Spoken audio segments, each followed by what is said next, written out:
अस्सलाम वालेकुम guys, welcome back to my channel. उम्मीद है आप लोग सब ठीक होंगे। तो आज मैं आप लोग के लिए फिर से लाई हूँ एक बहुत ही स्पेशल रेसिपी जो कि है शकरकंदी की खीर। क्योंकि सर्दियों में शकरकंदियाँ बहुत ज़्यादा अच्छी आती हैं, तो हमने आज सोचा हम आपके साथ शकरकंदी की खीर की रेसिपी शेयर करें। तो स्टार्ट करते हैं हम अपनी वीडियो को पूरी देखिएगा, स्किप नहीं कीजिएगा। बिस्मिल्लाहिर्रहमानिर्रहीम। देखिए, सबसे पहले यहाँ हमने ले लिया है दूध और उसको हम करेंगे बॉयल।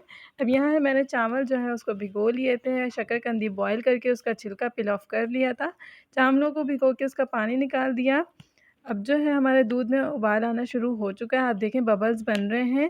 तो अब यहाँ हम इसमें चावल ऐड कर देंगे जो हमने भिगोए थे और इसको अच्छी तरीके से चम्मच चलाएँगे तब तक ये चावल इसमें पक जाएँ। तो मैं शकरकंदी जो हमने बॉयल की थी उसको हम चम्मच से पीस लेंगे, बिल्कुल क्रश कर लेंगे। आप चाहें तो जूसर में भी कर सकते हैं, बट लाइट का इशू था तो इसलिए मैंने स्पून से कर लिया है।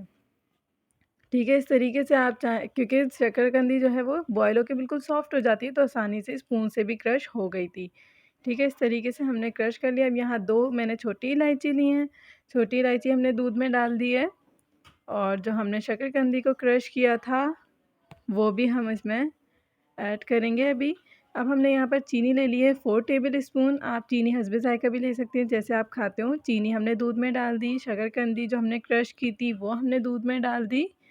ठीक है, और इसको अच्छी तरीके से चम्मच चला लें।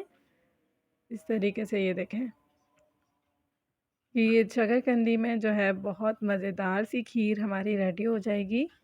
तो ट्राई ज़रूर कीजिएगा, कोई भी मेहमान आए आप आराम से झटपट वाली खीर रेडी कर सकती हैं। अब हम इसको पकाएंगे 10 से 15 मिनट, कंटिन्यूसली चम्मच चलाते रहेंगे। अब हम जो है मज़ेदार सी हमारी खीर रेडी हो चुकी है। तो अब हम इसको करते हैं डिश आउट और ऊपर से आप इसके ऊपर ड्राई फ्रूट डाल दें, आलमंड वगैरह डाल दें, जो आपके पास अवेलेबल हो वो आप इस पर गार्निश कर सकती हैं। यहाँ मेरे पास आलमंड थे तो मैंने इसमें डाल दिए हैं, ऊपर से क्रश कर दिए हैं। मज़ेदार सी हमारी खीर जो है वो रेडी हो चुकी है। अगर आपको मेरी वीडियो अच्छी लगी हो तो चैनल को ज़रूर सब्सक्राइब कीजिएगा, वीडियो को लाइक कर दीजिएगा और शेयर कीजिएगा। कमेंट्स में मुझे बताइएगा कि आपको मेरी वीडियोस कैसी लगती हैं। तो मिलते हैं आपसे नेक्स्ट वीडियो में, तब तक के लिए अल्लाह हाफ़िज़। अपना बहुत सारा ख्याल रखिएगा।